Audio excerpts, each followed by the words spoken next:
Bom dia, alunos! Eu sou a professora Silvinha e na disciplina de Redação, livro 2, aula 8, terceiro ano, nós vamos aprender hoje os tipos de introdução. O que é introdução? É a primeira parte do texto dissertativo. E nesta primeira parte, nós temos dois componentes importantes: o tema e a tese. Vale lembrar que nós estamos falando a respeito de introdução dissertativa, modelo Enem.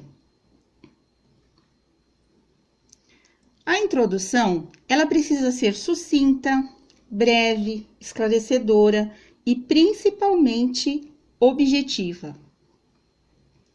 Ela é composta por um parágrafo organizado em torno da apresentação do tema e da tese.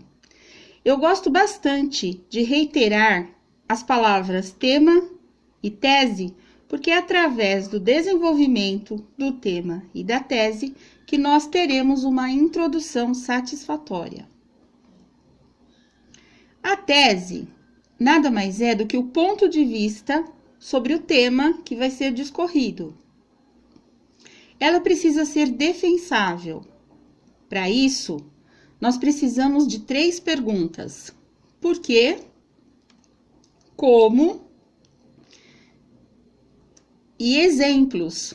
Eu tenho exemplos? Na verdade, essas respostas a essas perguntas, elas vão servir de base para a construção dos argumentos que vão ser expostos no desenvolvimento. A tese, ela precisa estar relacionada ao tema e precisa refletir uma solução-problema. Então, nós vamos ao primeiro exemplo de uma introdução básica. Imaginemos, então, que o tema seja: existe racismo no Brasil? Observem aqui o primeiro exemplo de introdução básica. O preconceito racial é tema recorrente de discussão. Embora não se possa comparar na magnitude ao observado em outras regiões do globo, tais como nos Estados Unidos e na África do Sul durante o apartheid, tal prática ainda persiste no Brasil, disfarçada, algumas vezes sob a forma de desigualdade social. Se nós observarmos aqui a parte negritada, nós vamos perceber que o autor desta introdução, ele apresentou um ponto de vista. Ele apresenta ainda uma tese que é defensável e que já explora uma situação-problema relacionada ao tema. Ou seja, ele fala sobre a prática que persiste no Brasil e que ainda está disfarçada sob a forma de desigualdade social. Temos um segundo exemplo de introdução básica, e esta é por enumeração. Eu vou precisar da tese e do assunto, e como o próprio nome já está dizendo, eu vou precisar de enumerações de fatos ou motivos que vão constituir a argumentação. Veja bem, o desenvolvimento deverá ter tantos parágrafos quantos forem os pontos enumerados na introdução. Cada argumento deve ser detalhado em um parágrafo de desenvolvimento. O que isso nos leva a observar? Se eu apresento 2 fatos na introdução, quantos parágrafos de desenvolvimento eu vou precisar ter neste texto dissertativo? 2 parágrafos. O primeiro parágrafo do desenvolvimento vai ser para o primeiro fato apresentado, e o segundo parágrafo de desenvolvimento vai ser para desenvolver as ideias do segundo fato apresentado. Veja como é simples. Então, nós temos aqui uma introdução básica com enumeração através de um exemplo. Eu trouxe para vocês o seguinte tema: ainda há esperança para o problema do aquecimento global? Vamos observar a introdução. O aquecimento global e as consequentes catástrofes climáticas têm gerado preocupação não só entre cientistas, mas também entre cidadãos comuns. As ações afirmativas de concessão de incentivos fiscais e a substituição gradual da matriz energética constituem duas importantes frentes de atuação a serem trabalhadas pelos países. Quando nós observamos essa parte aqui em negrito, o que nós verificamos? Que o autor desta introdução por enumeração, ele apresentou a tese e ele enumerou duas medidas. Isso significa que no primeiro parágrafo do desenvolvimento, eu vou precisar desenvolver a primeira ideia, que são as ações afirmativas de concessão de incentivos fiscais.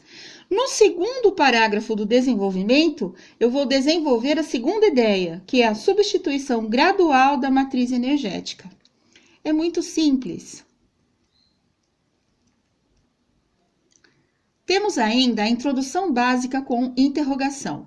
Nós vamos precisar de uma tese de um assunto e, como o próprio nome já está dizendo, eu vou precisar de uma ou mais perguntas retóricas. Mas o que é uma pergunta retórica? Uma pergunta retórica, ela vai fazer um questionamento cuja resposta já é evidente para o leitor. Ou seja, a resposta precisará ter o quê?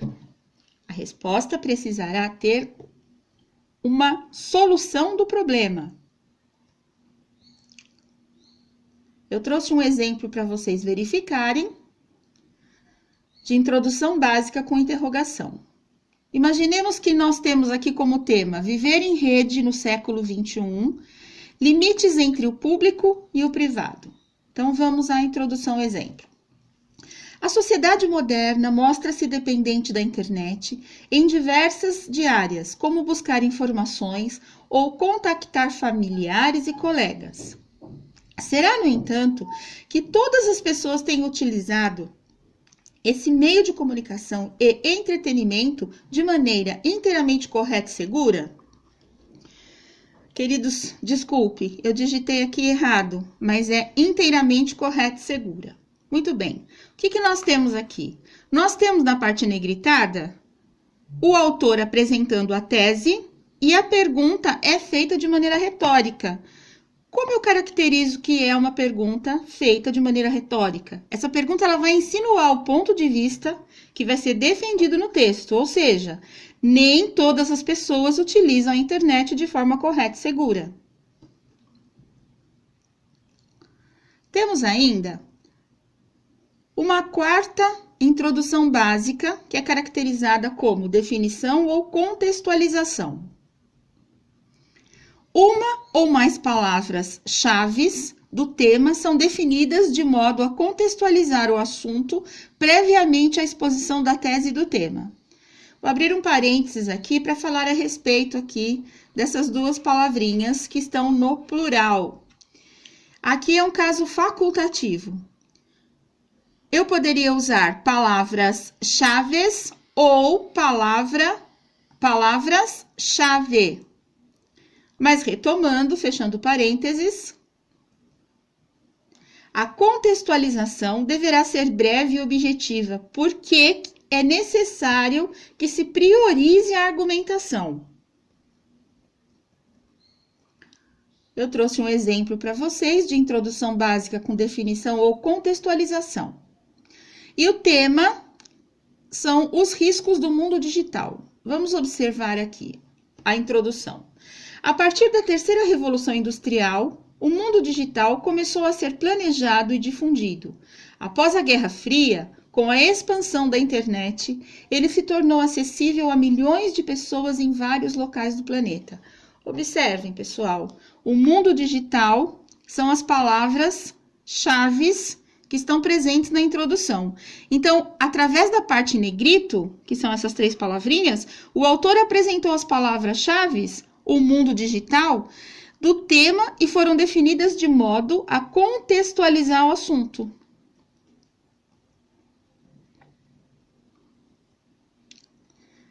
Eu gostaria de reiterar a respeito da competência número 2 da redação do Enem.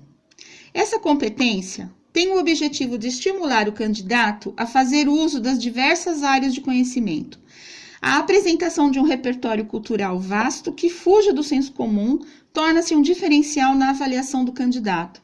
E aí vem uma reflexão. Durante os ensinos fundamental e médio, nós temos uma infinidade de conteúdo em todas as disciplinas.